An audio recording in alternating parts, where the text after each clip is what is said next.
দুঃখের আধার শেষে আলোর প্রভাত হাসে, হতাশার কালো মেঘ যায় গো ভেসে, হতাশার কালো মেঘ যায় গো ভেসে।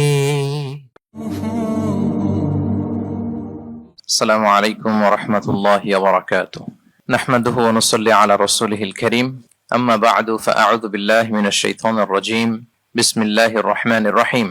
ইউরিদুনা লিইউতফিউ নূরাল্লাহি বিআফওয়াহিহিম ওয়াল্লাহু মুতিম্মু নূরিহি ওয়ালাউ কারিহাল কাফিরুন। হুয়াল্লাযী আরসালা রাসূলাহু বিল হুদা ওয়া দীনিল হক লিইয়ুযহিরাহু আলাদ দীনি কুল্লিহি ওয়ালাউ কারিহাল মুশরিকুন। সাদাকাল্লাহুল আযীম। রাব্বি ইশরাহ লি সাদরি ওয়া ইয়াসসির লি আমরি ওয়াহলুল উকদাতাম মিন লিসানি ইয়াফকাহু কওলি। কোরিয়ান মুসলিম ফেডারেশনের আয়োজনে সং উরি মসজিদ কমিটি দক্ষিণ কোরিয়ার ব্যবস্থাপনায় নামিয়াংজু স্পোর্টস অ্যান্ড কালচারাল সেন্টারে অনুষ্ঠিত আজকের এই তৃতীয় বার্ষিক ইসলামিক কনফারেন্স 2025-এ যারা আপনারা উপস্থিত হয়েছেন, আপনাদের সবাইকে জানাচ্ছি আন্তরিক শুভেচ্ছা এবং মোবারকবাদ। আহলান ওয়া সাহলান ওয়া মারহাবান বিকুম ফি হাযাল লিকা আত-তাইয়্যিব আল মুবারাক আস-সাখিন। আশা করছি আপনারা সবাই ভালো আছেন, সুস্থ আছেন, নিরাপদে আছেন। দোয়া করছি আল্লাহ তাআলা আপনাদের সবাইকে ভালো রাখুন, সুস্থ রাখুন, নিরাপদে রাখুন। শুরুতে আমরা আল্লাহ রাব্বুল ইজ্জা ওয়াল জালালের দরবারে লাখো কোটি শুকর এবং সুজুদ নিবেদন করছি যে আল্লাহ তাআলা আমাদেরকে একটি বছর পরে আবারও তৃতীয়বারের মতো দক্ষিণ কোরিয়ায় আয়োজিত এই ইসলামিক কনফারেন্সে একত্রিত হওয়ার সুযোগ করে দিয়েছেন। আমরা সবাই পড়ছি কালিমাতুশ শুকর আলহামদুলিল্লাহ। আমার সাথে আওয়াজ করে সবাই পড়ুন, রব্বানা লাকাল হামদ হামদান কাসীরান তাইয়্যিবান মুবারাকান ফি ইয়া রাব্বি লাকাল হামদু কামা ইয়ানবাগি লিজালালি ওয়াজহিকা ওয়া আযীমি সুলতানিকা। লাকাল হামদু বিল ঈমান, লাকাল হামদু বিল ইসলাম, লাকাল হামদু বিল কুরআন। আল্লাহ রাব্বুল ইজ্জা ওয়াল জালালের দরবারে শুকরিয়া জ্ঞাপনের পরপরই আমি আজকের এই চমৎকার বিকেলে এই চমৎকার প্রোগ্রামের যারা অর্গানাইজিং কমিটি আছেন তাদেরকে অন্তরের অন্তঃস্থল থেকে শুভেচ্ছা, ধন্যবাদ এবং মোবারকবাদ দিতে চাই, যারা দীর্ঘদিন অনেক কষ্ট করে, অনেক পরিশ্রম করে আজকের এই চমৎকার ইনডোর একটি স্টেডিয়ামে চমৎকার এই প্রোগ্রামের আয়োজন করেছেন। আল্লাহ তাআলা তাদের প্রচেষ্টাকে কবুল আর মঞ্জুর করুক। আমরা সবাই পড়ছি আমিন। আজকের এই প্রোগ্রামে সভাপতির আসন অলংকৃত করেছেন আলহাজ এম জামান সজল ভাই। প্রধান অতিথি হিসেবে আসন অলংকৃত করেছেন দক্ষিণ কোরিয়া অবস্থিত আমাদের যে বাংলাদেশ দূতাবাসের মাননীয় রাষ্ট্রদূত মহোদয়। ঠিক আমার আগেই আলোচনা করেছেন বাংলাদেশের প্রথিতযশা আলেমে দ্বীন শায়েখ আহমদুল্লাহ হাফিজাহুল্লাহ ওয়া রাআহ। তাছাড়াও দক্ষিণ কোরিয়ায় অবস্থিত বিভিন্ন মসজিদগুলোর আইম্মাতুল মাসাজিদ, স্কলার্স, প্রিচার্স যারা আছেন ওনারা আলোচনা করেছেন। আজকের প্রোগ্রামে উপস্থিত আছেন দক্ষিণ কোরিয়া প্রবাসী ব্যবসায়ী ভাইয়েরা, চাকরিজীবী ভাইয়েরা, ছাত্র বন্ধুরা। ইনডোর স্টেডিয়ামের একেবারে পেছনে পর্দা টাঙানো দেখা যাচ্ছে, আমাদের বোনেরা সেখানে আছেন, আমাদের কচিকাচা সোনামণিরা আছে, মিডিয়া কর্মী, সাংবাদিক বন্ধুরা, ভলান্টিয়ার্স। আমি সবাইকে আবারও শুভেচ্ছা এবং মোবারকবাদ জানিয়ে শুরু করছি। প্রিয় সুধী, এবার বলেন আপনারা সবাই কেমন আছেন? আমি ভালো আছি আলহামদুলিল্লাহ। প্রিয় ভাইয়েরা, সাউথ কোরিয়াতে আপনাদের কেমন লাগে বলেন? ভালো লাগে? বাংলাদেশকে মিস করেন না আপনারা? মিস করেন না কে কে দেখি? সবাই মিস করেন? মাশাআল্লাহ, আল্লাহর দরবারে শুকরিয়া যে বাংলাদেশ থেকে হাজার হাজার কিলোমিটার দূরে সাউথ কোরিয়াতে আল্লাহ তাআলা আপনাদের রিজিকের ব্যবস্থা করেছেন, আলহামদুলিল্লাহ। প্রিয় ভাইয়েরা, আমি সূরাতুস সফের দুটি আয়াত তেলাওয়াত করেছি। আমি আর কাল বিলম্ব না করে মূল আলোচনাতে চলে যাই। সূরা সফের দুটি আয়াত 8 নম্বর এবং 9 নম্বর দুটি আয়াত তেলাওয়াত করেছি। এই আয়াত দুটির আলোকে কিছু কথা আপনাদের সামনে উপস্থাপন করেই আমি আমার আলোচনার সমাপ্তি করবো ইনশাআল্লাহ। যেহেতু সামনে আমাদের আসরের সালাত, আমি খুব লম্বা চড়া সময় নিব না।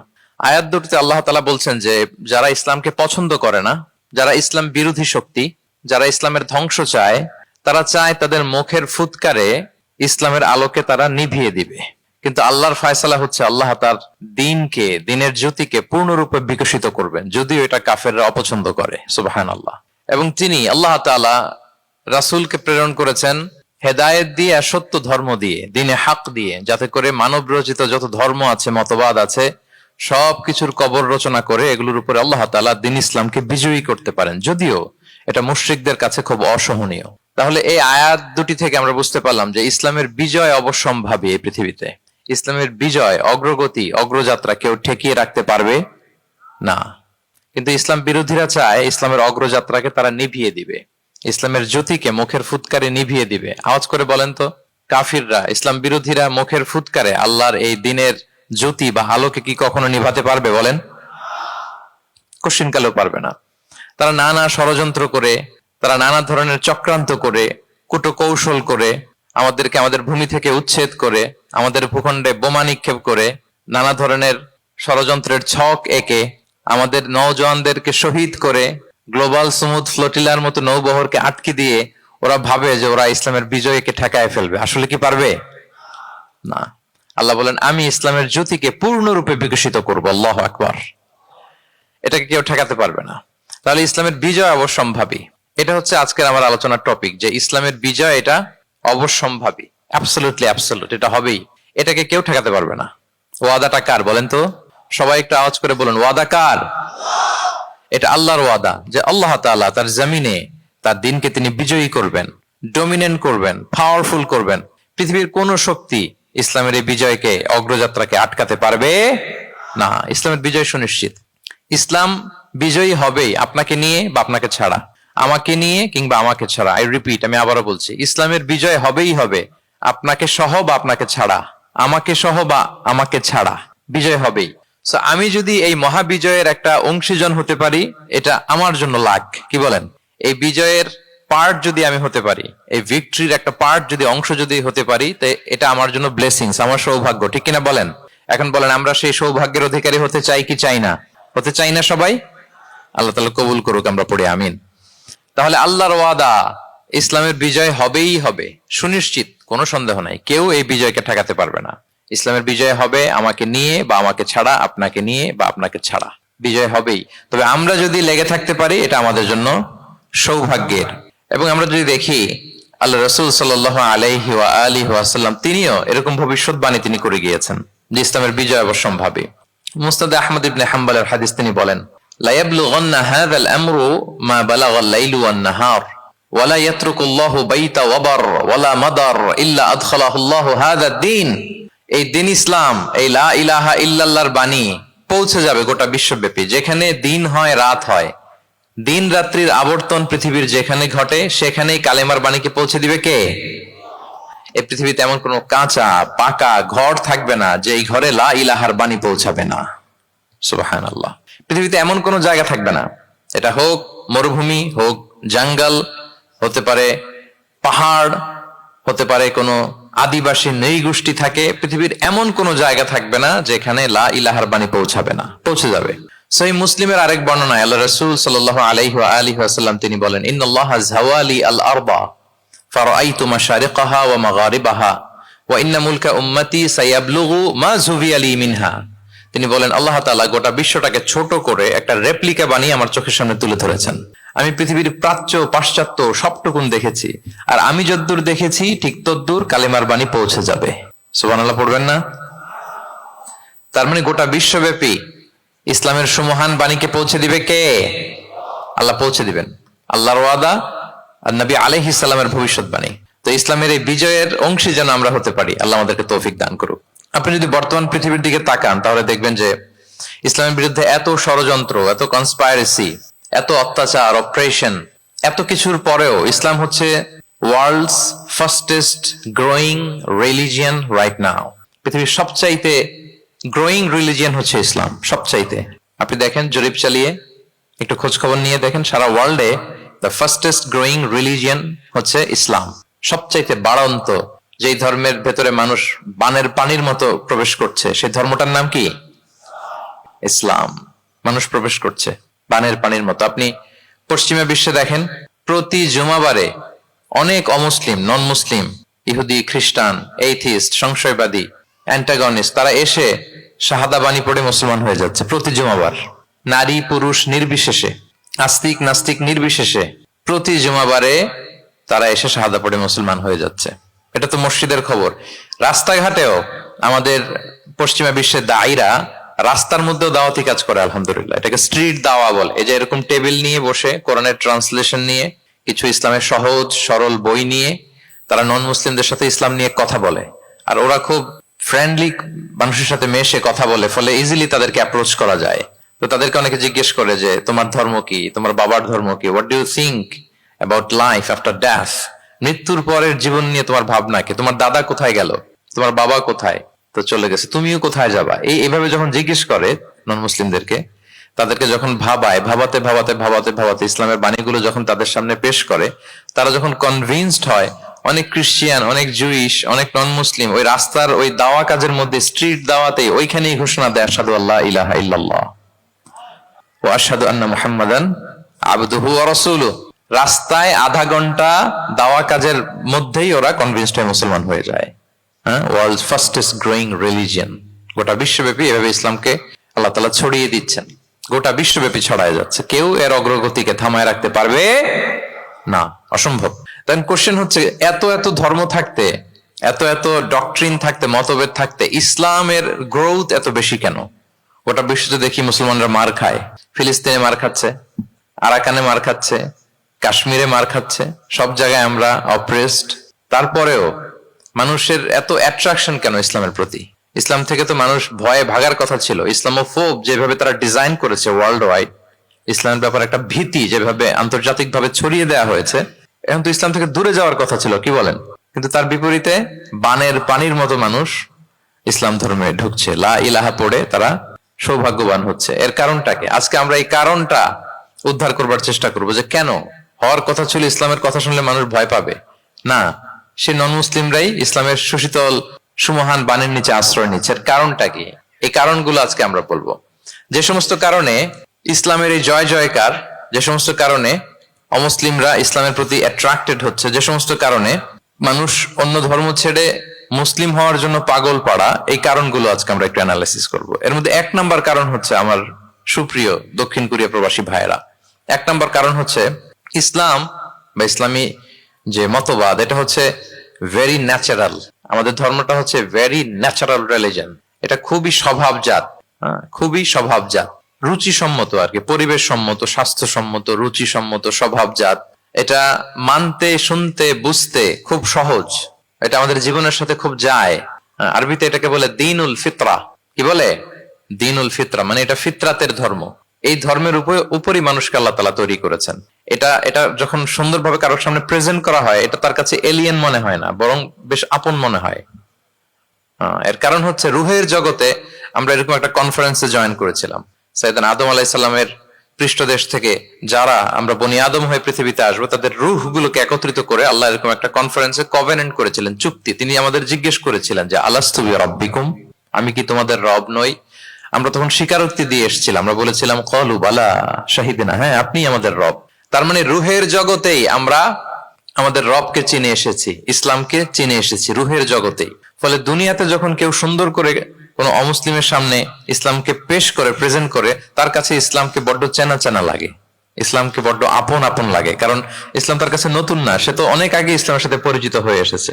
সুবহানাল্লাহ, রুহের জগতেই সে ইসলামকে চিনে এসেছে, ইসলামের সাথে একটা ইন্টারাকশন তার রুহের জগতেই ছিল। ফলে দুনিয়াতে যখন চমৎকার ভাবে কারোর সামনে ইসলামকে প্রেজেন্ট করা হয়, ইসলামকে তার কাছে অপরিচিত লাগে না, এলিয়েন মনে হয় না, বরং বড্ড আপন আপন লাগে তার কাছে ইসলামকে। ফলে সহজে সে ইসলামকে গ্রহণ করতে পারে। তাহলে এটাকে বলা হয় ফিতরাত।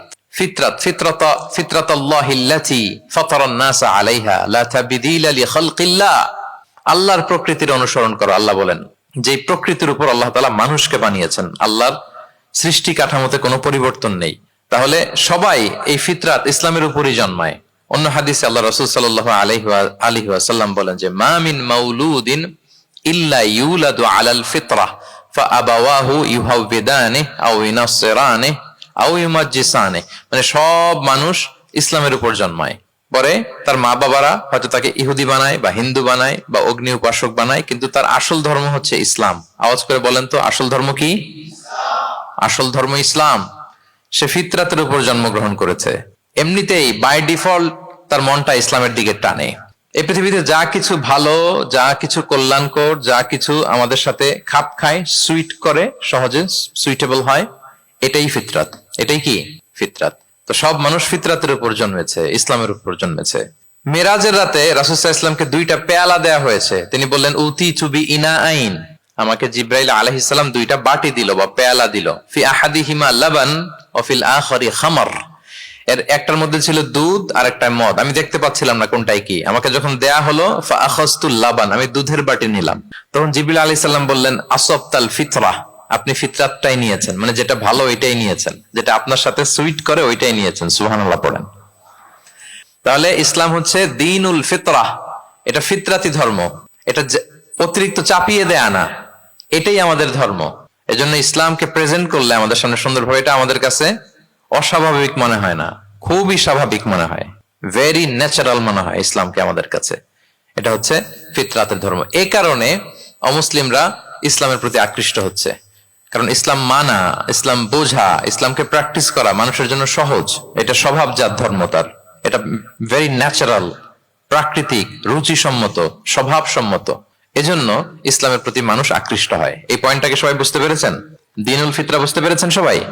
আচ্ছা, এটা হচ্ছে ন্যাচারাল রিলিজিয়ন, এই কারণে মানুষ আকৃষ্ট হয়। 2 নাম্বার, ইসলামের প্রতি এত আকৃষ্ট হওয়ার কারণ হচ্ছে দ্য ইউনিভার্সালিটি অফ ইসলাম। আরবিতে এটাকে বলে আল উমুম, মানে ইসলামের সার্বজনীনতা। ইসলাম হচ্ছে ভেরি ওপেন মাইন্ডেড রিলিজিয়ন, সবাইকে অ্যাকোমোডেট করতে পারে। পৃথিবীতে যত ফেইথ আছে, Islam is more accommodative than any other faith. যে কোনো ফেইথ বা বিশ্বাসের চেয়ে ইসলাম ভেরি অ্যাকোমোডেটিভ, সবার জন্য খোলা। The door of Islam is open for everybody 24/7। যখনই কেউ আসতে চায় ইসলামে, ওয়েলকাম। একজন খ্রিস্টান ভাই যদি বলে যে আমি মুসলিম হতে চাই, তার জন্য কোনো বাধা আছে বলেন? আমাদের পক্ষ থেকে কোনো না আছে নাকি? আচ্ছা, কোন ইহুদি যদি বলে মুসলিম হব, কোনো সমস্যা? কোন নাস্তিক যদি বলে, কোন পাহাড়ি নৃগোষ্ঠী চাকমা যদি বলে, কোনো সমস্যা আছে? কিন্তু আপনি যদি বলেন যে আমার ইহুদি হতে বড্ড মন চায়, আমি এখন মুসলিম তো, আমি ইসলাম ছেড়ে দিয়ে ইহুদি হতে চাই, ইহুদি হতে পারবেন? পারবেন না। যদি জেনে না থাকেন জেনে নেন, চাইলেই কেউ ইহুদি হতে পারে না। ইহুদি হতে হয় বাই বর্ন, জন্মসূত্রে। তাও আবার বাবা ইহুদি হইলে হবে না, কি আজীব তামাশা। মা ইহুদি হইতে হবে। ইহুদি মায়ের পেট থেকে যদি কেউ জন্মায় তাইলে সে ইহুদি। কিন্তু আমাদের ধর্মে এরকম নিয়ম আছে বলেন তো? না। তাহলে ইসলামটা হচ্ছে সার্বজনীন, এখানে কোনো সাম্প্রদায়িকতা নেই, কারণ ইসলাম সকল সম্প্রদায়ের জন্য এসেছে। আলহামদুলিল্লাহ পড়েন। ইসলামের সাম্প্রদায়িকতা আছে না, এটা সকল সম্প্রদায়ের জন্য এসছে। যেমন দেখেন, ইসলামের রব আল্লাহ তাআলাকে আল্লাহ কিভাবে পরিচয় করায় দিচ্ছেন। আল্লাহ বলছেন সূরা ফাতিহার শুরুতে, আমরা প্রতিদিন এটা রিসাইট করি, আমরা পড়ি আলহামদুলিল্লাহি রাব্বিল, সবাই পড়েন আলহামদুলিল্লাহি রাব্বিল আলামিন। প্রশংসা সেই আল্লাহর যিনি হচ্ছেন রব্বুল আলামিন, মানে জগৎ সমূহের রব। তিনি সবার রব। কার রব? সবার রব। তিনি কিন্তু বলেন না আলহামদুলিল্লাহ রব্বিল মুসাল্লিন, তিনি শুধু মুসল্লিদের রব বলছে। রব্বিল মুসলিমিন, শুধু মুসলিমিনদের রব বলছে। হ্যাঁ, রব্বুল হাজিন, শুধু হাজি সাহেবদের রব বলছে না।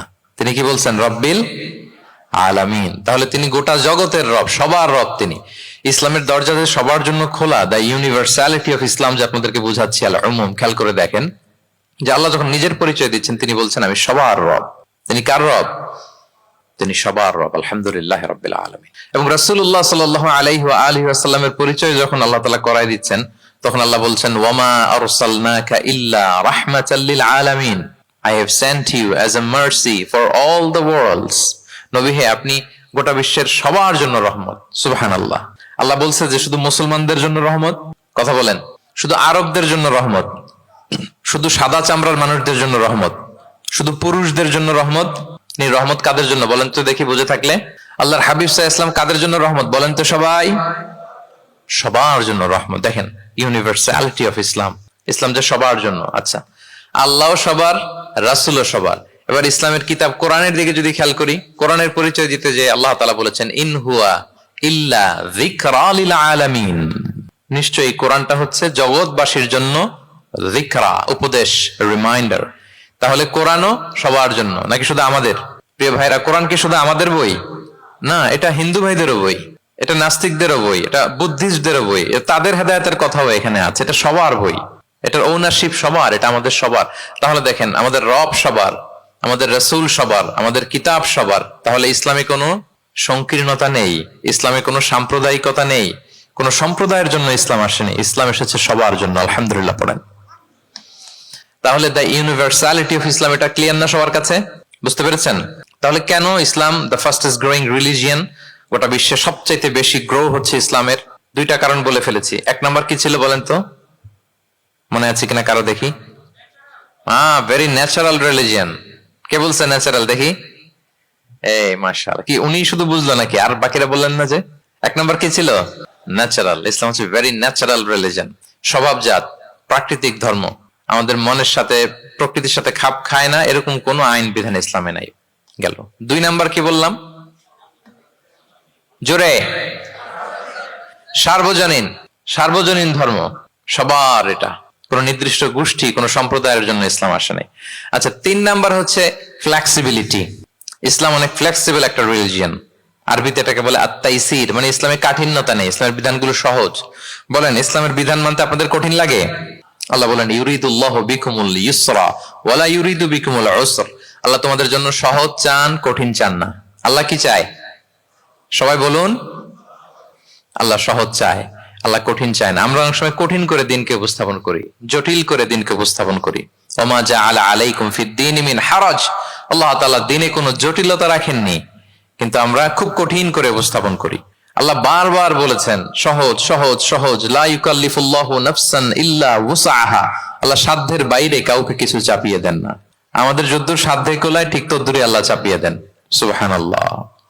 ইসলাম কত সহজ, কতটা সহজ আমি আপনাদেরকে বুঝিয়ে বলছি, আপনারা একটু মনোযোগ দিয়ে শুনুন। একটা ছোট্ট হাদিস আপনাদের সাথে শেয়ার করি। ইসলাম কতটা সহজ আপনারা একটু শুনলেই বুঝতে পারবেন। এক সাহাবী আল্লাহ রাসূল সাল্লাল্লাহু আলাইহি ওয়া আলিহি ওয়াসাল্লামের কাছে এসে তিনি বললেন, ইয়া রাসূলুল্লাহ হালাকতু ইয়া রাসূলুল্লাহ। হে রাসূল, আমি তো শেষ। আমি তো, শুনতেছেন, মনোযোগ আছে? আমি তো শেষ। রাসূল সাল্লাল্লাহু আলাইহি ওয়াসাল্লাম বললেন, ওমা আহলাকা, কি হয়েছে তোমার? তো সে বলে, ওয়াকাআতু আলা ইমরাআতি ফি রমাদান। আমি তো রমজান মাসে দিনের বেলায় আমার স্ত্রীর সাথে মেলামেশা করে ফেলছি, একেবারে ফাইনাল মেলামেশা, আমার সিমেন আউট হয়ে গেছে বডি থেকে। এজন্য সে অস্থির হয়ে রাসূল সাল্লাল্লাহু আলাইহি ওয়াসাল্লামের কাছে এসে, ইয়া রাসূলুল্লাহ আমি তো শেষ, আমারে বাঁচান, আমারে বাঁচান। কি হয়েছে? বলে, দিনের বেলায় রমজানে স্ত্রীর সাথে মেলামেশা, ইন্টিমেসি নিষেধ, আমি তো ইন্টিমেসিতে চলে গেছি, আমার কি হবে, আমারে বাঁচান। তো আপনারা জানেন যে ইচ্ছাকৃত যদি কেউ রোজা ভাঙে, আমি আপনাদেরকে বোঝাচ্ছি হচ্ছে ফ্লেক্সিবিলিটি। ইসলাম যে কতটা ফ্লেক্সিবল এটা আগে মাথায় রাখেন, যে what is the essence of flexibility in Islam. কতটা ফ্লেক্সিবল ইসলামের নিয়ম কানুন আর তাইসির। ইচ্ছা করে যদি কেউ রোজা ভাঙে, তার বিধান হচ্ছে তার কাজাও করতে হবে, কাফফারাও দিতে হবে। কাজা মানে একটা রোজার জন্য আরেকটা রোজা, আর কাফফারা হচ্ছে হয় তাকে একটা দাস আজাদ করতে হবে, অথবা তাকে 60টা রোজা রাখতে হবে টানা, অথবা 60 জন মিসকিনকে খাওয়াতে হবে। তো সে যখন এসে বললো, ইয়া রাসূলুল্লাহ আমাকে বাঁচান, কি করবো আমি? রাসূল সাল্লাল্লাহু আলাইহি ওয়াসাল্লাম বলেন, আচ্ছা ঠিক আছে, তুমি এই কাজ করে ফেলছো, তোমার তো পেনাল্টি হয়েছে। তো পেনাল্টি কি? তো বলে যে, রাসূল সাল্লাল্লাহু আলাইহি ওয়াসাল্লাম বলেন যে তুমি একটা দাস আজাদ করে দাও। বলে, ইয়া রাসূলুল্লাহ এই সক্ষমতা আমার নাই, আমি দাস আজাদ করবো কোত্থেকে?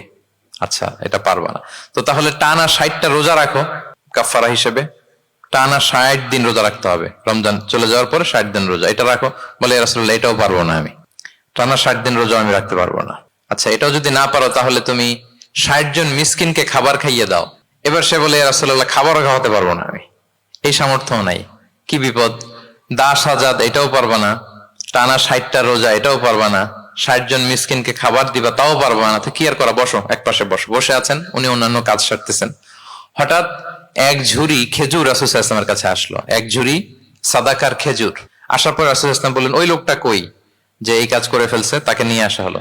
রাসূল সাল্লাল্লাহু আলাইহি ওয়াসাল্লাম বললেন, যাও, দাসও আজাদ করতে পারবা না, 60টা রোজাও রাখতে পারবা না, 60 জন মিসকিনকে খাবারও দিতে পারবো না, তাহলে এক ঝুড়ি খেজুর আমার দরবারে আসছে, চ্যারিটির সাদাকার খেজুর, যাও এগুলো গরিবদের মাঝে বিতরণ করে দাও। তাসাদ্দাক বিহা ফিল মাদিনা, মদিনায় বিতরণ করে দাও।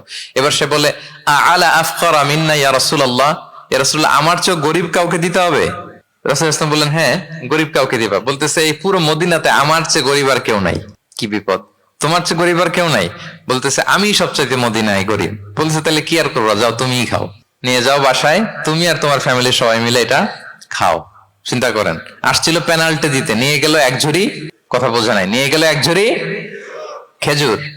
দেখেন what is the flexibility of Islam. ইসলাম কতটা ফ্লেক্সিবল, মানুষের সুবিধা অসুবিধাকে ইসলাম কতটা গুরুত্ব দেয়। আমরা ইসলামকে বোঝানোর ক্ষেত্রে, এক্সপ্লেইন করার ক্ষেত্রে এগুলো মাথায় রাখি না। তাহলে ইসলামের এই যে ফ্লেক্সিবিলিটি যখন কোনো নন মুসলিম দেখে, এই হাদিস যদি কোনো নন মুসলিম পড়ে, আপনি বলেন সে কি আর অন্য ধর্মে থাকতে পারবে? যে একটা ধর্ম এত ফ্লেক্সিবল হয় কি করে, এত ফ্লেক্সিবল। এভাবে আপনি যদি দেখেন যে রাসূল সাল্লাল্লাহু আলাইহি ওয়াসাল্লাম খুব সহজ করে দ্বীন ইসলামকে উপস্থাপন করেছেন। কাউকে যখন তিনি কোনো দায়িত্ব দিয়ে কোথাও পাঠাতেন, তখন তিনি একটা বিখ্যাত কথা বলে দিতেন। সবসময় বলতেন যে বাশশিরু ওয়ালা তুনাফিরু, ইয়াসসিরু ওয়ালা তুআসসিরু। তোমরা মানুষকে সুসংবাদ দাও দ্বীনের ব্যাপারে, মানুষকে ভয় দেখিও না, দিন থেকে ভাগিও না। ইয়াসসিরু, তোমরা দিনকে সহজ করে প্রেজেন্ট করো, ইসলামকে জটিল করে মানুষের সামনে কখনো প্রেজেন্ট করো না। ফ্লেক্সিবিলিটি। আল্লাহ রাসূল সাল্লাল্লাহু আলাইহি ওয়া আলিহি ওয়াসাল্লাম তিনি একবার মসজিদে নববীতে বসা, এক বেদুইন আসলেন। বেদুইন, নোমাডিক গায়, বেদুইন যার মধ্যে সভ্যতার ছোঁয়া লাগেনি। তো সে মসজিদে ঢুকেই উঠে চড়ে আসলেন, উটটাকে মসজিদের পিলারের মধ্যে বেঁধে রাসূল সাল্লাল্লাহু আলাইহি ওয়াসাল্লামকে সালামও দিচ্ছে না। কি দিচ্ছে না? সালামও দিচ্ছে না, কথাও বলতেছে না। মসজিদে ঢুকে পিলারের মধ্যে উটটাকে বেঁধে 2 রাকাত নামাজ পড়া শুরু করছে। 2 রাকাত নামাজের পরে দোয়া করতেছে। কি দোয়া জানেন? দোয়ায় বলতেছে আল্লাহুম্মা আরহামনি ওয়া মুহাম্মাদা ওয়া লা তারহাম মা'ানা আহাদা। মানে আল্লাহ তুমি শুধু আমাকে রহম করো আর মুহাম্মদ সাল্লাল্লাহু আলাইহি ওয়াসাল্লামকে রহম করো, আমাদের দুইজনের সাথে আর কাউরে তুমি রহম করো না। বেদুইন হলে যা হয়, তার যে এটিকেটস অফ দোয়া, দোয়ার যে আদব, অন্যের জন্য দোয়া করলে যে নিজের লাভ, এটা ভুলে গেছে। আপনারা এটা জানেন তো যে অন্যের জন্য দোয়া করলে লাভ? জানেন? আপনি যদি এক ভাইয়ের জন্য দোয়া করেন যে আল্লাহ সে অসুস্থ, তুমি তাকে সুস্থ করে দাও, ফেরেশতারা বলতে থাকে আল্লাহ যিনি এই দোয়াটা করলেন তার কোনো অসুস্থতা থাকলে আগে তুমি তাকে সুস্থ করে দাও। ধরেন যে আপনার এক ভাই দারিদ্রের কষাঘাতে জর্জরিত, টাকা পয়সা না, আপনি দোয়া করলেন যে আল্লাহ আমার ভাইটা আর্থিক সমস্যায় আছে, তার আর্থিক সমস্যা দূর করে দাও। ফেরেশতারা দোয়া করে আল্লাহ যিনি দোয়া করলো তার যদি আর্থিক সমস্যা থাকে তুমি আগে তার আর্থিক সমস্যা দূর করে দাও। সুবহানাল্লাহ, সুবহানাল্লাহ বিহামদি। তো এক লোক এই হাদিসের ফজিলত শুনে ইফতারির পূর্ব মুহূর্তে, যেহেতু দোয়া কবুল হয়, তার ওয়াইফ ইফতারি তৈরি করতেছে, এই হাদিসের ফজিলত শুনে এক লোক তার বন্ধুর জন্য দোয়া করতেছে যে আল্লাহ আমার বন্ধুটার তো এখনো বিয়ে হয় নাই, তুমি সুন্দরী রূপবতী একটা স্ত্রীর ব্যবস্থা করে দাও আল্লাহ আমার বন্ধুর। এই দোয়া শুনে তার স্ত্রী তো রেগে মেগে আগুন, সেই ইফতারি রেখে দিয়ে এসে বলে, এই এত বড় সাহস, কি দোয়া করো এসব উল্টাপাল্টা। স্বামী বলে, কি দোয়া উল্টাপাল্টা, কি দোয়া করলাম? আমি তোমার বন্ধুর জন্য দোয়া করছি যে আল্লাহ তারে তুমি রূপবতী সুন্দরী স্ত্রীর ব্যবস্থা করে দাও। তো ওয়াইফ বলে, এই তুমি কি মনে করছো আমি হাদিসটা জানি না যে অন্যের জন্য ভালো কোনো দোয়া করলে আগে এটা নিজের জন্য কবুল হয়? সুবহানাল্লাহ। দেখেন ইসলামের বিধান কত সুন্দর। আপনি অন্যের কল্যাণ কামনা করলে এই কল্যাণ ফিরে আপনার দিকে আসে আগে। সুবহানাল্লাহ। তো ওই বেদুইনের এটা জানা ছিল না, সে এসে দোয়া করতেছে আল্লাহুম্মা আরহামনি ওয়া মুহাম্মাদা ওয়া লা তারহাম মা'ানা আহাদা। আল্লাহ তুমি শুধু আমারে রহম করো আর মুহাম্মদ সাল্লাল্লাহু আলাইহি ওয়াসাল্লামকে রহম করো, আমাদের দুজনের সাথে আর কাউরে রহম করো না। রাসূল ইসলাম তাকিয়ে বলেন, হায় রে, একটা প্রশস্ত বিষয়কে সে সংকীর্ণ করে ফেললো। আফসোস করে বলতেছে, কারণ আল্লাহর দরবারে রহমের কি কোনো ঘাটতি আছে বলেন তো? আল্লাহর দরবারে রহমতের কোনো কমতি আছে? নাই। রাসূল ইসলাম বলে সে তো সবাইকে ইনক্লুড করতে পারতো। আচ্ছা গেল, দোয়া শেষে এবার সে মসজিদে নববীর মাঝখানে বসে পেশাব করা আরম্ভ করছে। এবার তো সাহাবারা রেগে মেগে আগুন, কি এত বড় সাহস, মসজিদে নববীর মাঝখানে পেশাব, সবাই উদ্ধত হচ্ছে, তাকে মারতে যাবে। রাসূল ইসলাম সবাইকে সামলালেন, থামালেন, বললেন দাও, রাখো, ছাড়ো, আগে সারতে দাও। কারণ কেউ যখন ওয়াশরুম সারে মাঝখানে তাকে ডিস্টার্ব করা যায় না, এটা তার ক্ষতি হবে। রাসূল ইসলাম বললেন রাখো, লেট হিম পাস ইউরিন, তাকে কাজ সারতে দাও। সে কাজ সারলো। এবার রাসূল ইসলাম বললেন ও হারিকু আলা বাউলিহি সাজলান মিন মা, তার পেশাবের উপর এক বালতি পানি ঢেলে দাও, দিয়ে ফেললো। এবার রাসূল সাল্লাল্লাহু আলাইহি ওয়াসাল্লাম বললেন ইন্নামা বুইসতুম মুয়াসসিরিন ওয়া লাম তুবআসু মুআসসিরিন। হে সাহাবারা, মনে রাখো তোমরা সহজপন্থী হিসেবে প্রেরিত হয়েছে, তোমরা কট্টরপন্থী হয়ে পৃথিবীতে প্রেরিত হও নাই। সুবহানাল্লাহ। তাহলে যে কোনো জিনিসের সলিউশন আপনার সহজভাবে করতে হবে, এটাকে জটিল বানানো যাবে না। আমরা অনেক সময় জটিল থেকে জটিল করি। তখন এই বেদুইনকে রাসূল ইসলাম ডেকে বললেন, আচ্ছা তুমি যে কাজটা করলে, মসজিদে নববীর মাঝখানে পেশাব করলে, এটা কি ঠিক হলো? তুমি কি জানো এটা আল্লাহর ঘর, এটা আমাদের মদিনার কমিউনিটির ইবাদতগাহ, এখানে আমরা আল্লাহর ইবাদত করি, আল্লাহর জিকির করি, আল্লাহর কিতাব তেলাওয়াত করি, এটা কি তোমার ঠিক হলো? এইভাবে যখন আদর দিয়ে পরম মমতায় তাকে বুঝিয়ে বলা হলো, সে লজ্জিত হয়ে মাথা নিচু করে ফেললো। সুবহানাল্লাহ। রাসূল সাল্লাল্লাহু আলাইহি ওয়াসাল্লামের কাছে ক্ষমা চাইল। তাহলে প্রিয় সুধী, আপনি কোমলতা, ভালোবাসা দিয়ে যা জয় করতে পারবেন, কঠোরতা দিয়ে সেটা পারা যায় না। খেয়াল রাখবেন, ভালোবাসা দিয়ে যেভাবে আপনি মানুষের হৃদয় জয় করতে পারবেন, কঠোরতা দিয়ে পারবেন না। এজন্য ইসলাম ফ্লেক্সিবিলিটিতে বিশ্বাস করে। ফ্লেক্সিবিলিটি, লা ইউকাল্লিফুল্লাহু নাফসান ইল্লা উসআহা। আল্লাহ সাধ্যের বাইরে কাউকে কখনো কিছু চাপিয়ে দেয় না। এজন্য ইসলামকে সহজ করে উপস্থাপন করতে বলেছেন তিনি। মুআয ইবনে জাবাল রাদিয়াল্লাহু তাআলা আনহুকে রাসূল সাল্লাল্লাহু আলাইহি ওয়াসাল্লাম একবার ইমাম বানিয়ে পাঠালেন একটা এলাকায়। তো ওই এলাকার লোকেরা ছিল শ্রমজীবী সাহাবী, শ্রমজীবী, উট ব্যবহার করে সেখান থেকে কুয়া থেকে পানি নিয়ে খেজুর গাছের মধ্যে দিত। সারাদিন যখন কষ্ট করতো, হার্ড ওয়ার্কিং করতো, বিকেলে ক্লান্ত হয়ে পড়তো। তো উনি মাগরিবের নামাজে সূরা বাকারা দিয়ে একবার তেলাওয়াত শুরু করলেন। সূরা বাকারা কোরআনের সবচাইতে ছোট সূরা নাকি সবচাইতে বড়? তো উনি যখন বাকারা দিয়ে নামাজ শুরু করলেন, এক শ্রমজীবী সাহাবী এসে আর কন্টিনিউ করতে পারছেন না, এত লম্বা কেরাত কিভাবে পারবেন, তো ক্লান্ত শ্রান্ত পরিশ্রান্ত। উনি রেগে নামাজ ছেড়ে দিয়ে একা একা নামাজ পড়ে রাসূল সাল্লাল্লাহু আলাইহি ওয়াসাল্লামের কাছে যে অভিযোগ করলেন, নালিশ করলেন। বললেন, ইয়া রাসূলুল্লাহ, দেখেন এমন একজনকে ইমাম করে আমাদের এলাকায় অ্যাসাইন করেছেন, উনি মাগরিবের নামাজে পড়তেছেন সূরা বাকারা, আর আমরা সবাই শ্রমজীবী কৃষিজীবী মানুষ। রাসূল সাল্লাল্লাহু আলাইহি ওয়াসাল্লাম রেগে গেলেন। মুআয ইবনে জাবালকে ডেকে বললেন, মুআয, আফাতানুন আনতা ইয়া মুআয, তুমি কি ফিতনা ছড়াচ্ছ সমাজে? তোমাকে পাঠিয়েছি কমিউনিটির ইউনিটি ধরে রাখার জন্য। আফাতানুন আনতা ইয়া মুআয, হে মুআয, তুমি কি সাব্বিহ ইসমা রাব্বিকাল আ'লা এই সূরা পারো না? ওয়াশ-শামসি ওয়া দুহাহা এই সূরাটা পারো না? ওয়াদ-দুহা ওয়াল-লাইলি ইযা সাজা এটা মুখস্থ নাই? এই ছোট ছোট সূরাগুলো থাকতে তুমি বাকারা দিয়ে পড়তে গেলা কেন? সুবহানাল্লাহ, সুবহানাল্লাহ, আল্লাহু আকবার। দেখেন ইসলাম কতটা ফ্লেক্সিবিলিটিতে বিশ্বাসী। সহজ সহজ করে ইসলাম সবকিছু উপস্থাপন করে। এজন্য নন মুসলিমরা যখন দেখে যে ইসলামের মধ্যে এরকম ফ্লেক্সিবিলিটি আছে, তারা ইসলামের প্রতি আকৃষ্ট হয়। আলহামদুলিল্লাহ। আচ্ছা বলেন তো, বিয়েতে মহরানা দেয়া কি? সবাই বলুন। একজন বলছে ফরজ। সবাই বলুন, বিয়েতে মহরানা দেয়া কি? ওয়া আতুন নিসা সাদাকাতিহিন্না নিহলা, সানন্দ চিত্তে স্বামীদেরকে আল্লাহ বলছেন, তোমরা তোমাদের মহরানা ডৌরি দিয়ে দাও, দিতেই হবে। অনেকে এটা দেয় না, ঠিক না, দিয়ে দিতে হবে। তো দেয়া ফরজ। মহরানা দেওয়ার মতো অর্থ এক সাহাবীর নাই। এক সাহাবী বলেন, ইয়া রাসূলুল্লাহ, বিয়ে করব, মহরানা আছে? নাই। তো না থাকলে কি বিয়ে করবা কি করে? এখন যাকে পছন্দ করছে ওই নারীকে জিজ্ঞেস করতেছে, তুমি কি কোরআন পারো? মেয়ে বলে, না, আমি তো কোরআন পারি না। তো যে সাহাবী বিয়ে করবেন ওনাকে বলেন, তুমি কোরআন পারো? হ্যাঁ, আমি তো অনেকগুলো সূরা পারি। তখন রাসূল সাল্লাল্লাহু আলাইহি ওয়াসাল্লাম ওই কন্যাকে, মেয়েকে ডেকে বলল যে, তুমি তো সূরা পারো না, তোমার হবু হাজবেন্ড অনেকগুলো কোরআনের সূরা পারে, তো তোমাকে তোমার স্বামী প্রতিদিন কিছু না কিছু সূরা মুখস্থ করাই দিবে, এটাই হয়ে যাবে তোমার বিয়ের মোহর। তাহলে বলেন তো সহজ না কঠিন? অজু করে নামাজ পড়া কি? সবাই বলুন ফরজ। কিন্তু ধরেন অজুর পানি নাই, তখন তায়াম্মুম করে পড়লেও কবুল করবে কে? আল কিয়াম ফিস সালাহ, দাঁড়িয়ে নামাজ পড়া কি? ফরজ। দাঁড়াতে পারছেন না, বসে বসে পড়লে কবুল করবে কে? বসতেও পারেন না, শুয়ে পড়লেও কবুল করবে কে? তাহলে বলেন তো ইসলামের বিধান কি কঠিন না সহজ? ফ্লেক্সিবিলিটি আর তাইসির। ইসলামের এই ফিচারটার কারণে, এই বৈশিষ্ট্যের কারণে অমুসলিমরা ইসলামের প্রতি আকৃষ্ট হয়, যে ইসলামের বিধানগুলো এত ফ্লেক্সিবল। এটা হচ্ছে মূল বিধান, না হলে এটা, না হলে অপশন, না হলে এই অপশন। মানে সমাজের সাথে খাপ খাইয়ে নেয়ার মতো, সহজে মানুষ এটাকে এক্সিকিউট করার মতো সব বিধান আল্লাহ তাআলা রেখে দিয়েছেন। সুবহানাল্লাহ। তাহলে এই বিষয়গুলোর কারণে মুসলিমরা ইসলামের প্রতি আকৃষ্ট হয়। দ্য ফাস্টেস্ট গ্রোয়িং রিলিজিয়ন, মূল যে টপিক, মনে আছে তো আপনাদের? তাহলে 3টা কারণ অলরেডি বলে ফেলেছি, আরো 2টা বলবো, বলে শেষ করে দিব। এর মধ্যে প্রথমটা কি ছিল? ইসলাম ধর্মটা কেমন?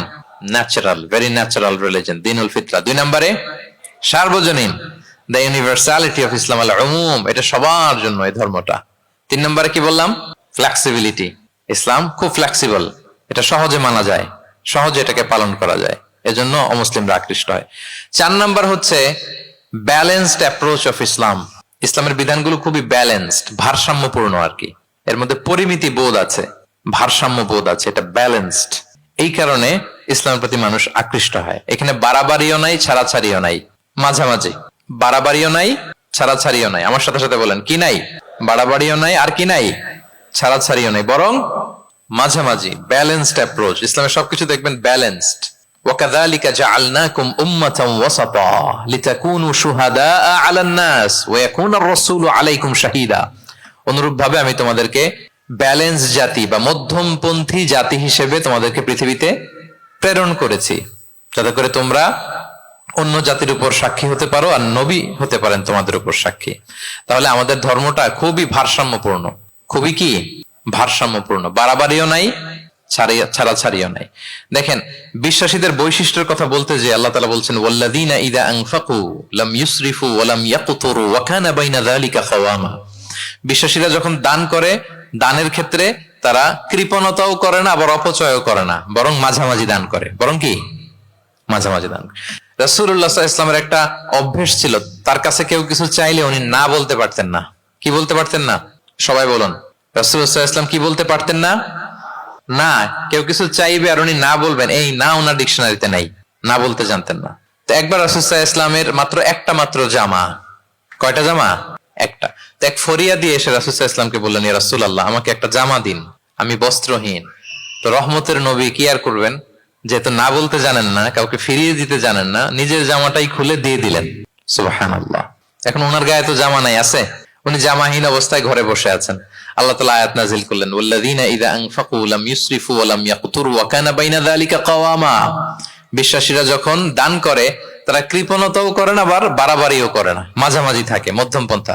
মানে বুঝাতে চাইলেন, আল্লাহ তাআলা এই কথা দিয়ে বুঝাতে চাইলেন, নবী হে, জামা যদি দুটো থাকতো তাহলে না হয় একটা দিতেন, দুটো যদি থাকতো একটা দিতেন, এখন ছিল কয়টা? এটাই যখন দিয়ে দিয়েছেন, এখন আপনি পড়বেন কি? সুবহানাল্লাহ বিহামদি। ভারসাম্য শিখালেন আল্লাহ। তাহলে ইসলাম হচ্ছে ভারসাম্যের ধর্ম, ব্যালেন্সড রিলিজিয়ান, বাড়াবাড়িও নাই, ছাড়াছাড়িও নাই। সাহাবাদের মনের মধ্যে একবার কৌতূহল জাগলো যে রাসূল সাল্লাল্লাহু আলাইহি ওয়াসাল্লাম রাত্রিবেলা কি আমল করে, দিনের বেলা কি আমল করে, ওনার ব্যক্তিগত আমলগুলো কেমন, একটু দেখে আসি। তো ওনারা খোঁজ লাগালেন।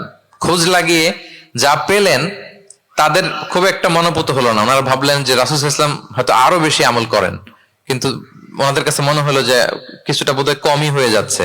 তো একজন বলল, আরে রাসূল সাল্লাল্লাহু আলাইহি ওয়াসাল্লামের তো আগের পরের সব গুনাহ মাফ, গফিরা লাহু মা তাকাদ্দামা মিন যামবিহি ওয়া মা তাআখার। ওনার তো কোনো গুনাহই নাই, এই আমল ওনার জন্য ঠিক আছে, আমাদের জন্য ঠিক না, আমাদের আরো বাড়াই করতে হবে। তো কি করা যায়? এই চিন্তা থেকে এরা একজন বলে যে তাইলে একটা কাজ করি, আমি আর এখন থেকে রাতে ঘুমাবো না, সারা রাত তাহাজ্জুদ করব। সারা রাত কি করব? আচ্ছা। আরেকজন বলে, তাহলে আমি কালকে থেকে যে নফল রোজা রাখা শুরু করব, জীবনেও মরার আগের দিন পর্যন্ত আর রোজা ভাঙবো না, খালি রোজা চলতেই থাকবে, সাওমে বিসাল। আর দুইজন তো দুইটা নিয়ে নিছে। আরেকজন কি করবে? আরেকজন বলে, তোরা যা করছস, আমি এক কাজ করি, আমি আর আমার স্ত্রীর কাছেই যাব না, সন্ন্যাসী হয়ে গেলাম, আর বউদের কাছে যাব না, সন্ন্যাসী জীবন, খালি আল্লাহ বিল্লাহ, ইবাদত, জিকির, আজকার, দোয়া, দরুদ পড়তে পড়তে জীবন শেষ করে দেব। তিনজন তিনটা নিয়ে নিল। এই কথা যখন রাসূলুল্লাহ সাল্লাল্লাহু আলাইহি ওয়া আলিহি ওয়াসাল্লাম তিনি শুনলেন, তিনি অপছন্দ করলেন। তিনি বললেন, মা বালু আকওয়ামিন ইয়াকুলুনা কাযা ওয়া কাযা। তোমাদের কি হলো? ডাকলেন, সমাবেশ করে বলেন, এই, নাম ধরে বলতেন না। তিনি কিভাবে মানুষকে কারেক্ট করতেন দেখেন, সংশোধন করতেন। এই, তুমি নাকি এটা বলছো, দাঁড়াও আব্দুল্লাহ, এই আব্দুর রহমান তুমি দাঁড়াও, এই আব্দুল করিম, তিনজনে তিন খারাপ কাজ করছো, এইভাবে সংশোধন করতেন না। কারণ নাম ধরে দাঁড় করালে তারা তো অন্যদের সামনে অপদস্থ হবে, কি বলেন, ঠিক কিনা? নাম না ধরে তাদের কাজ নিয়ে বললেন যে, মা বালু আকওয়ামিন ইয়াফআলুনা কাযা ওয়া কাযা, মা বালু আকওয়ামিন ইয়াকুলুনা কাযা ওয়া কাযা। আচ্ছা, তোমাদের মধ্যে কয়েকজন নাকি এই কাজের ঘোষণা দিছো, তোমাদের মধ্যে কয়েকজন। তাহলে যেই তিনজন দিছে এরা তো বুঝে ফেলছে যেগুলো আমাদের কি বলতেছে, ঠিক কিনা বলেন? আর বাকিরাও সতর্ক হয়ে গেল। এবার রাসূল সাল্লাল্লাহু আলাইহি ওয়াসাল্লাম বললেন, না, তোমাদের এই কাজটা ঠিক হয়নি। ইন্নী লা আখশাকুম লিল্লাহি ওয়া আতকাকুম লাহু। তোমাদের মধ্যে আমি নবী সবচেয়ে বেশি আল্লাহকে ভয় করি, আমি সবচেয়ে বড় মুত্তাকি। কই, আমি তো রাতে ঘুমাই আবার তাহাজ্জুদ পড়ি, কিছু সময় ঘুমাই কিছু সময় তাহাজ্জুদ পড়ি। এই ভারসাম্য রেখে জীবন চালাতে আমার তো তাকওয়ার কোনো ক্ষতি হয় না। আমি তো স্ত্রীদের সাথে মিশি, আমার তো কোনো সমস্যা হয় না। আমি মাঝে মাঝে নফল রোজা রাখি সোম বৃহস্পতি, বাকি দিনগুলোতে দিনের বেলা আমি খাই। কই, এই ভারসাম্যপূর্ণ জীবন আচরণে আমি নবী হয়ে তো আমার কোনো সমস্যা হয় না, তোমাদের তো সমস্যা কোথায়? সুবহানাল্লাহ। তাহলে রাসূল সাল্লাল্লাহু আলাইহি ওয়াসাল্লামের চাইতে যদি কেউ বড় মুত্তাকি হতে চায়, হতে পারবে বলেন তো? না। সেই নবী রাতে কখনো নির্ঘুম থাকতেন না, only except the last 10 days of Ramadan. রমাদানের শেষ 10 রাতে রাসূল সাল্লাল্লাহু আলাইহি ওয়াসাল্লাম ঘুমাতেন না। আর সারা বছরের রুটিন হচ্ছে এশার পরেই ঘুম দিয়ে এরপর রাসূল সাল্লাল্লাহু আলাইহি ওয়াসাল্লাম শেষ রাতে তাহাজ্জুদ পড়তেন। মানে ঘুমোতেন আবার নামাজ পড়তেন, ব্যালেন্সড। ইবাদত করতেন, স্ত্রীদের সাথেও মিশতেন, মাঝে মাঝে রোজা রাখতেন, আবার মাঝে মাঝে না রেখে খাবার খেতেন দিনের বেলা। সুবহানাল্লাহ। তাহলে এটাকে বলে the balanced approach of Islam. আরবিতে বলে আল ওয়াসাতিয়াতু ওয়াল ইতিদাল, মানে মধ্যমপন্থী থাকা, ভারসাম্যপূর্ণ থাকা। ইসলামের অনন্য একটা বৈশিষ্ট্য হচ্ছে এই আল ওয়াসাতিয়া, মানে দ্য ব্যালেন্সড অ্যাপ্রোচ, ভারসাম্যপূর্ণ জীবন বিধান। এগুলো যখন অমুসলিমরা দেখে তারা অবাক হয়ে যায়। সম্মানিত সুধী, আপনারা যদি ঈসা আলাইহিস সালামের ব্যাপারে আমাদের আকীদা দেখেন, বিশ্বাস, তাহলে আরো ক্লিয়ার হবেন যে আমরা অন্য ধর্মের চেয়ে কিভাবে ভারসাম্যপূর্ণ। খেয়াল করে শুনুন, খুব মজার ঘটনা, মজার ব্যাপার। ঈসা আলাইহিস সালামের ব্যাপারে আমাদের যে বিশ্বাস বা আকীদা, এটার দিকে খেয়াল করলেই বুঝবেন যে আমরা কেমন করে ব্যালেন্সড। আচ্ছা, আপনারা কি কেউ জানেন খ্রিস্টানরা ঈসা আলাইহিস সালামের ব্যাপারে কি বলে? কেউ জানেন? জানলে বলুন। আল্লাহর, নাউযু বিল্লাহি মিন যালিক, ওনারা ঈসা আলাইহিস সালামকে বলে আল্লাহর ছেলে, the son of God, Jesus Christ is the son of God, আল্লাহর ছেলে, নাউযুবিল্লাহ। তাহলে দেখেন, ওনার সম্মান বাড়াইতে বাড়াইতে কোথায় নিছে? খোদার চেয়ারে নিয়ে বসাইছে, তাই না? ঈসা আলাইহিস সালামকে খ্রিস্টানরা কোথায় বসাইছে? আল্লাহর চেয়ারে, আল্লাহর সন্তান বানাই ফেলছে, নাউযুবিল্লাহ। তাহলে বাড়াবাড়ি করলো, কি করলো? ঈসা আলাইহিস সালামের ব্যাপারে খ্রিস্টানরা কি করলো? বাড়াবাড়ি। আচ্ছা, আপনারা কি জানেন ইহুদিরা ঈসা আলাইহিস সালামের ব্যাপারে কি বলে? কেউ জানেন? তারা ঈসা আলাইহিস সালামকে ওয়ালাদু জিনা বলে, বাস্টার্ড বলে, নাউযু বিল্লাহ। কি বলে? জিনার সন্তান, মানে জারদ সন্তান বলে আল্লাহর এই নবীকে ইহুদিরা। তাহলে ওনাকে অপমান করতে করতে ছাড়াছাড়ি, যেটা নামাতে নামাতে কত নিচে নামাইছে দেখছেন? তাহলে এক ধর্ম ওনারে উঠাতে উঠাতে আল্লাহর চেয়ারে, আর এক ধর্ম ওনারে নামাতে নামাতে জমিনের নিচে। আমরা কি বলি ঈসা আলাইহিস সালামের ব্যাপারে? দেখেন, আমরা বলি ঈসা আলাইহিস সালাম হচ্ছে আব্দুল্লাহি ওয়া রাসূলুহু, তিনি আল্লাহর বান্দা এবং আল্লাহর রাসূল। আল্লাহর বান্দা বলার মধ্য দিয়ে আমরা খ্রিস্টানকে রিফিউট করি, খ্রিস্টান কমিউনিটিকে। তোমরা যে আল্লাহর চেয়ারে নিয়ে বসে, সেটা ভুল, ওইখানে না, আরো নিচে নামাইতে হবে। উনি আল্লাহর বান্দা আর রাসূলুহু, সম্মানিত রাসূল বলে আমরা ইহুদিদেরকে রিফিউট করি। তাদের জবাব দেই যে না, তোমরা একজন নবীকে যে অপমান করে বলেছো উনি বাস্টার্ড, না, উনি রাসূলুহু, আল্লাহর প্রেরিত রাসূল, এই বলে ওনার সম্মানকে আমরা উপরে উঠাই। তাহলে একদল নিছিল ওইদিকে, ওইখান থেকে নিচে নামায় নিয়ে আসি, একদল মাটির নিচে ঢুকাই দিছে, ওইখান থেকে উপরে উঠাই নিয়ে আসি। তাহলে আমরা মাঝামাঝি থাকি। সুবহানাল্লাহ পড়বেন না? ঈসা আলাইহিস সালামের ব্যাপারে আমাদের আকীদা হচ্ছে মানহাজুল ওয়াসাতিয়্যাতি ওয়াল ইতিদাল, আমরা মাঝামাঝি থাকি। আচ্ছা, আমাদের যে বোনদের পিরিয়ড হয় প্রতি মাসে, মেনস্ট্রুয়েশনাল পিরিয়ড হয়, খ্রিস্টানরা কি করে জানেন? কোনো বাজ বিছান নাই, পিরিয়ড আর নন পিরিয়ডের কোনো বাজ বিছান নাই, সারা মাস তারা তাদের স্ত্রীদের সাথে ইন্টিমেসিতে যায়। আচ্ছা, মানে বাড়াবাড়ি করলো, ছাড়াছাড়ি করলো। আর ইহুদিরা কি করে জানেন?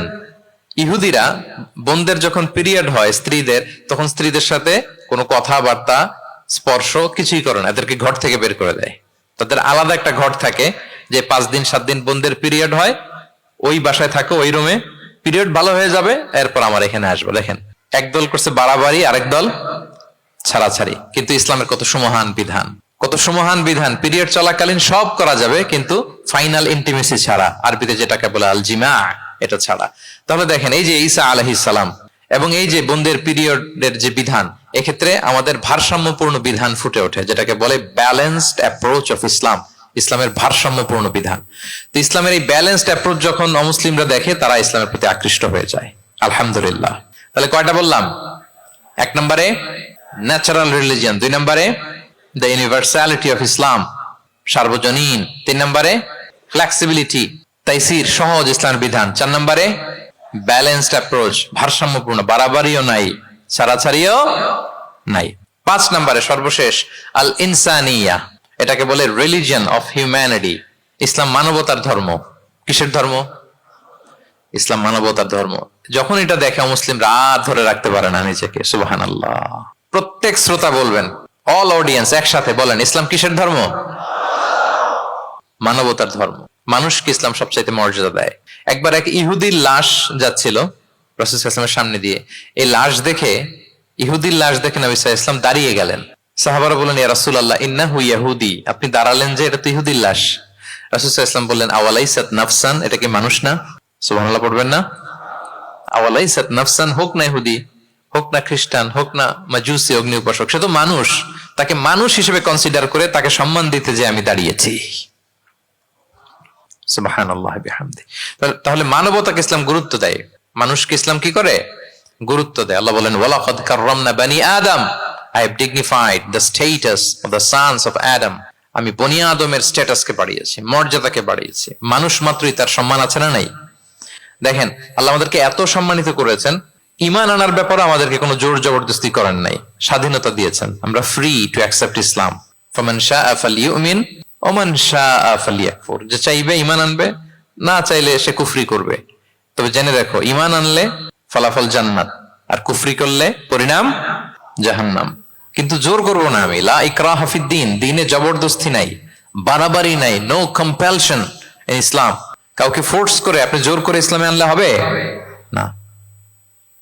তাহলে এটা মানবতার ধর্ম। মানবতাকে ইসলাম সবচাইতে বেশি গুরুত্ব দেয়। যেমন ধরেন যে, দুর্যোগ পীড়িত কোনো এলাকায় যদি আমরা ত্রাণ নিয়ে যাই, আমরা কি সেখানে দেখে দেখে শুধু মুসলিম ঘরে ত্রাণ দেই নাকি? ওখানে মুসলিম থাকলে মুসলিম দেই, হিন্দুরা যদি থাকে তাদেরকে দেই। আমরা যদি কোনো দুর্যোগপূর্ণ এলাকায় যাই, সেখানে নাস্তিক থাকলে তার ঘরে আমরা ত্রাণ পৌঁছে দেই। আমরা যদি কোনো উদ্ধার কর্মে অংশগ্রহণ করেছি, ধরেন যে আগুন লেগেছে, আপনি উদ্ধার কর্মতে অংশগ্রহণ করেন, এখন খুঁজে খুঁজে যার মাথায় টুপি আরে আপনি বাঁচাবেন নাকি? যার গালে দাঁড়িয়ে আরে বাঁচাবেন না, আপনি সবাইকে বাঁচাবেন। আল্লাহু আকবার। মানবতা যেখানে বিপন্ন, সেখানেই ইসলামের সাপোর্ট আছে না নাই বলেন? যেখানেই মানবতা বিপন্ন সেখানে ইসলাম পৌঁছে যায়, কারণ ইসলাম হচ্ছে দ্য রিলিজিয়ন অফ হিউম্যানিটি। এটা মানবতার ধর্ম। মানুষ হিসেবে ইসলাম সবাইকে কনসিডার করে। মদিনাতে একবার ৬০ জন খ্রিস্টান পাদ্রী আসবে নাজরান থেকে। খ্রিস্টান পাদ্রী কোন ধর্মের? খ্রিস্টান। এখন তাদের সাথে এই ফরেন ডেলিগেট যখন আসবে, কোথায় বসবে? রাসূলুল্লাহ সাল্লাল্লাহু আলাইহি ওয়াসাল্লাম ওইরকম জায়গা তো নাই। এখন না রাজা বাদশাদের প্যালেস থাকে, প্রাসাদ, এটা সেটা। কোথায় বসবে? এক সাহাবী বলে, ইয়া রাসূলুল্লাহ, আমার কাছে খেজুর পাতা আছে, এটা বিছাই দেই, এটা একটা আসন করে এখানে বসি। রাসূলুল্লাহ সাল্লাল্লাহু আলাইহি ওয়াসাল্লাম বললেন, না, এটা কেমন হয়? আরেক দল বলে যে আমাদের তো একটু সূর্য হেলে গেলেই তো উহুদ পাহাড়ের ছায়া পাওয়া যায়, ওখানে নিয়ে বসি। রাসূলুল্লাহ সাল্লাল্লাহু আলাইহি ওয়াসাল্লাম বললেন, না, এত দামি মেহমান, ওখানে বসা যায়? বলতে না বলতে ৬০ জন খ্রিস্টান পাদ্রী চলে আসছে। এখন রাসূলুল্লাহ সাল্লাল্লাহু আলাইহি ওয়াসাল্লাম কোথায় বসতে দিবেন? উনি উপায়ন্তর না পেয়ে তাদের সবাইকে নিয়ে মসজিদে নববীর দরজা খুলে দিলেন। ৬০ জন খ্রিস্টানকে কোথায় ঢুকতে দিলেন? মসজিদে নববী। অনেক সিরাত গ্রন্থ এই বর্ণনাটাকে কভার করেছে। সিরা আল হালাবিয়া, জাদুল মাআদ ফি হাদি খায়রিল ইবাদ সহ অনেক সিরাত গ্রন্থে এসেছে ৬০ জন খ্রিস্টান মুসলমানদের নবীর তৈরি করা প্রতিষ্ঠিত মসজিদের নবীর ভিতরে ঢুকে মিটিং সেরেছে। এবং এক বর্ণনায় এমনও এসেছে, ইন দ্য মিন টাইম আসরের সময় ওদের যখন ইবাদতের সময় হয়েছে, রাসূলুল্লাহ সাল্লাল্লাহু আলাইহি ওয়াসাল্লাম তাদেরকে ইবাদতের অনুমতি দিলেন। তারা তাদের কিবলা পূর্ব দিকে, ৬০ জন মিলে পূর্ব দিকে হয়ে তারা তাদের নিজেদের ইবাদত সেরেছে। সুবহানাল্লাহ। রাসূলুল্লাহ সাল্লাল্লাহু আলাইহি ওয়াসাল্লাম এটা খ্রিস্টান না ইহুদি এটা কনসিডার করেন। রাসূলুল্লাহ সাল্লাল্লাহু আলাইহি ওয়াসাল্লাম দেখেছেন তারা মানুষ। তারা কি? মানুষ। যেমনি মানুষ মনে করে এক ইহুদির লাশ দেখে তিনি দাঁড়িয়ে গিয়েছেন আলাইহিস সালাতু ওয়াসসালাম। তাহলে ইসলাম মানবতাকে গুরুত্ব দেয়। এজন্য ইসলামকে বলা হয় রিলিজিয়ন অফ হিউম্যানিটি, আল ইনসানিয়া। এটা মানবতার ধর্ম। কিসের ধর্ম? এই পাঁচটা ইসলামিক ফিচার, ইসলাম ধর্মের এই 5টা ক্যারেক্টারিস্টিক্স বা ফিচার থাকার কারণে Islam is the fastest growing religion in the world right now. পৃথিবীতে সবচাইতে ইসলামের গ্রোথ বেশি। সবাই কালিমা শাহাদা পড়ে মুসলমান হয়ে যাচ্ছে নন মুসলিম দেশগুলোতে। আপনাদের সাউথ কোরিয়ার কথা আমি জানি না, আমি তো ওয়েস্টের অনেক দেশে গিয়েছি, অনেক জায়গায় আমাদের বন্ধুরা ইমাম খতিব হিসেবে আছে, তাদের কাছ থেকে শুনি রেগুলার নন মুসলিমরা, খ্রিস্টানরা তারা কালিমা পড়ে মুসলমান হয়ে যাচ্ছে। তাদের চার্চ গুলো তারা বিক্রি করে দিচ্ছে, চার্চ সেনাগগ গুলো বিক্রি করে দিচ্ছে। গত সপ্তাহে, তার আগের সপ্তাহে আমার জাপানে প্রোগ্রাম ছিল, এক মসজিদে আলোচনা করলাম, দেখি যে মসজিদটা খুব সুন্দর। আমি বললাম এত সুন্দর মসজিদ, বলে যে শেখ এটা আগে ক্যাসিনো ছিল। ক্যাসিনো কি ছিল? ক্যাসিনো চিনেন তো? জুয়ার আসর বসতো আর কি এখানে। বলে যে আমরা ক্যাসিনো কিনে এটার মসজিদ বানায় ফেলছি। তো এই 5টা বিষয় থাকার কারণে অমুসলিমরা ইসলামের প্রতি আকৃষ্ট হচ্ছে। দেখি আরেকবার শুনি আপনাদের থেকে। 1 নম্বরে কি ছিল? এটা ন্যাচারাল রিলিজিয়ন, এটা প্রকৃতির ধর্ম, প্রাকৃতিক স্বভাবজাত। 2 নম্বরে এটা সার্বজনীন ধর্ম, দ্য ইউনিভার্সালিটি অফ ইসলাম। 3 নম্বরে ফ্লেক্সিবিলিটি আর তাইসির, এই ধর্মের বিধান মানা একেবারে সহজ, ব্যালেন্সড অ্যাপ্রোচ, এটা ভারসাম্যপূর্ণ একটা জীবন বিধান। 4 নম্বরে। 5 নম্বরে রিলিজিয়ন অফ হিউম্যানিটি, এটা মানবতার ধর্ম। কিসের ধর্ম? মানবতার ধর্ম। এই যে দেখেন এত সুন্দর যে ইসলাম, এইভাবে যদি আমরা প্রেজেন্ট করতে পারি নন মুসলিম আমার বন্ধুদের সাথে, কলিগদের সাথে, নেইবরদের সাথে, আমার ফ্রেন্ডসদের সাথে, ওরা ইসলামের ব্যাপারে আকৃষ্ট হবে না? বলেন। ধর্মে যদি নাও আসে, ইসলামের ব্যাপারে একটা পজিটিভ আউটলুক তো তার থাকবে, কি বলেন? তো এইভাবে ইসলামকে প্রেজেন্ট করার দরকার আছে না নাই? অ্যাট্রাকটিভ প্রেজেন্টেশনের অভাবে আমরা ইসলামের কথাকে তুলে ধরতে পারি না।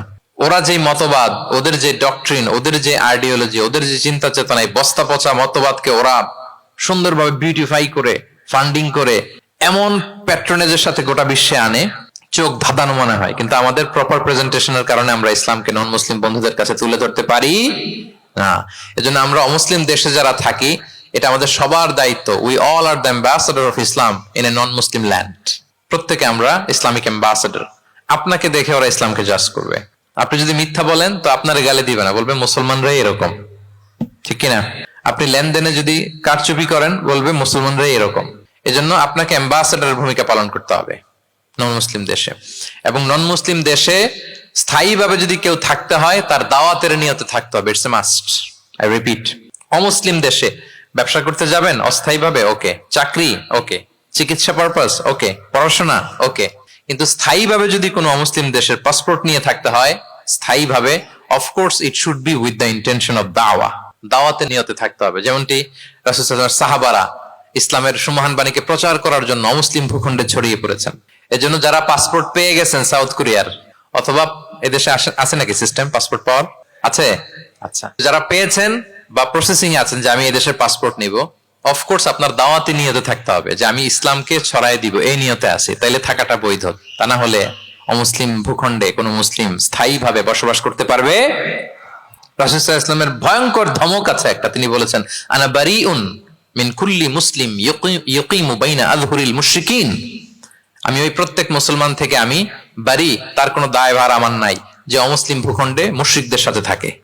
হ্যাঁ, গভীর হুঁশিয়ারি, সতর্কবার্তা, ওয়ার্নিং। কিন্তু যদি আপনি উইথ দ্য ইন্টেনশন অফ দাওয়াতে নিয়ত থাকেন যে এখানে আমি একটা মসজিদ করব, মসজিদের সাথে লেগে থাকবো, আমার বুদ্ধিস্ট প্রতিবেশীর কাছে আমি ইসলামের সুমহান বাণী পৌঁছে দেব, আমার কলিগদেরকে বুঝাবো দেখো ইসলাম খুব ফ্লেক্সিবল, এটা ন্যাচারাল রিলিজিয়ান, এটা মানবতার ধর্ম, এটা এমন এমন, এইভাবে আমি বুঝাবো, এই নিয়তে যদি আপনি থাকেন তাহলে আপনি এই দেশে স্থায়ীভাবে থাকতে পারবেন। কথা কি বুঝতে পেরেছেন? এখন অন্যকে ইসলাম বুঝাইতে হলে তো আগে নিজের মানতে হবে নাকি? কথা বলেন। আপনি ইসলামের দাওয়া দিবেন, এখন আপনি নিজেই ইসলাম মানে না, তাহলে হবে? আগে নিজের মানতে হবে, কি বলেন? আগে নিজের ইসলামকে কি করতে হবে? মানতে হবে। আমার প্রিয় ভাইয়েরা, Islam is our identity, Islam is our honour. আমাদের সম্মান হচ্ছে ইসলামে। উমর ফারুক রাদিয়াল্লাহু তাআলা আনহু বলতেন, নাহনু কওমুন আ'আজ্জানাল্লাহু বিল ইসলাম। আমরা এমন জাতি যে জাতিকে আল্লাহ তাআলা ইসলাম দিয়ে সম্মানিত করেছে। ফাইনি বিতাগাইনাল ইজ্জাতা বিগাইরিহি আযাল্লানাল্লাহ। ইসলাম ছাড়া অন্য কোথাও যদি আমরা সম্মান তালাশ করি তাহলে আমাদেরকে অপদস্থ করে ছাড়বেন কে? একটাই মনোনীত ধর্ম আল্লাহ তাআলার কাছে, সেটা হচ্ছে ইসলাম। আওয়াজ করে বলুন, সেটা কি? ইন্নাদ-দীনা ইনদাল্লাহিল ইসলাম। একমাত্র আল্লাহর কাছে accepted only one religion to Allah, সেটা হচ্ছে ইসলাম। ওমাই ইয়াবতাগি গায়রাল ইসলামি দীনান ফালাই ইউকবালা মিনহু ওয়া হুয়া ফিল আখিরাতি মিনাল খাসিরিন। ইসলাম ছাড়া অন্য কিছু যদি কেউ তালাশ করে, সেটার সাথে নিজেকে জড়ায়, আল্লাহ তাআলা কবুল করবেন না। That will not be accepted from him in the day of judgment and he will be loser মিনাল খাসিরিন। সে হবে লুজার, হতভাগা হবে, দুর্ভাগা হবে। তাহলে আমরা যেন ইসলামকে আমাদের শেকড় হিসেবে কনসিডার করি, আমাদের ছেলে মেয়েদেরকে যেন ইসলামী তারবিয়ার উপর আমরা গড়ে তুলি, এবং ইসলামকে যেন আমরা ভেতর থেকে সবাই লালন করি, ধারণ করি, এবং ইসলামের সুমহান বাণীকে যেন আমরা পৌঁছে দেই সবাই অন্যদের কাছে। রাজি আছেন তো সবাই? তাহলে সাউথ কোরিয়ায় যারা স্থায়ীভাবে থাকতে চান, কোন নিয়তে থাকবেন? দাওয়াতের নিয়তে। We all should be a living দাঈ। আমরা লিভিং দাঈ হয়ে থাকবো। আমাদেরকে দেখলে, আমার চলনে বলনে কথনে, আমার ডিলিংস দেখেই জানবো এই এত ভালো মানুষ, আরে এটাই তো সুন্দর, এটাই তো ইসলাম। আম্মাজান আয়েশাকে জিজ্ঞেস করা হলো যে আম্মাজান কাইফা কানা খুলুক রাসূলিল্লাহ, নবী সাল্লাল্লাহু আলাইহি ওয়াসাল্লামের ক্যারেক্টার কেমন ছিল? তিনি বলতেন যে ইনদামা রাসূল সাল্লাল্লাহু আলাইহি ওয়াসাল্লাম ইয়ামশি আলাল আরদ কাআন্নাল কুরআনা ইয়ামশি আলাইহি। যখন রাসূল সাল্লাল্লাহু আলাইহি ওয়াসাল্লাম রাস্তা দিয়ে হেঁটে যেতেন, as if a living Quran is walking on the street, মনে হতো একটা জীবন্ত কোরআন রাস্তা দিয়ে হেঁটে যাচ্ছে। তা আপনাকে দেখলেও যেন মানুষ মনে করে এটা একটা জীবন্ত ইসলাম। আপনার চলা ফেরায়, আচরণে, কাজে, লেনদেনে মনে করে যেন সেই ইসলামের একটা আইকন। কি এভাবে থাকা যাবে তো ইনশাআল্লাহ? ইসলামকে আমাদের জীবনে, পরিবারের, সমাজে আমরা পরিপূর্ণভাবে মানতে রাজি আছি তো? ছেলে মেয়েদেরকে ইসলামের উপর অটুট রাখতে সবাই রাজি আছি? আল্লাহ তাআলা আমাদের সবাইকে কথাগুলো বোঝার, আমল করার তৌফিক দান করুক। ইসলামের এই বিজয়ে যেন আমরাও শামিল হতে পারি। কোন অমুসলিমের, নন মুসলিমের, ষড়যন্ত্রকারীদের রক্তচক্ষু ইসলামের অগ্রযাত্রাকে ঠেকায় রাখতে পারবে না। আল্লাহ তার দিনের জ্যোতিকে পূর্ণরূপে বিকশিত করবেন, এবং দিনের বিজয়ের এই মহা সমারোহে আমরা যেন অংশীজন হতে পারি। আল্লাহ তাআলা আমাদের সবাইকে কথাগুলো বোঝার ও আমল করার তৌফিক দান করুক। হাযা মা ইনদি ওয়াল ইলমু ইনদাল্লাহি আলাইহি তাওয়াক্কালতু ওয়া ইলাইহি উনীব। দীর্ঘ প্রায় 1 ঘন্টা খুব মনোযোগ দিয়ে আপনারা এই টপিকের উপর আলোচনা শুনলেন। আপনাদের সবাইকে আবারও ধন্যবাদ জানাই। আজকের প্রোগ্রামের অর্গানাইজিং কমিটি যারা আছে তাদেরকে অন্তরের অন্তঃস্থল থেকে শুভেচ্ছা জানিয়ে ভবিষ্যতে আবারও হয়তো আপনাদের সাথে কোথাও দেখা হয়ে যাবে সেই প্রত্যাশা রেখে এখানেই শেষ করছি। আসসালামু আলাইকুম ওয়া রাহমাতুল্লাহি ওয়া বারাকাতুহু।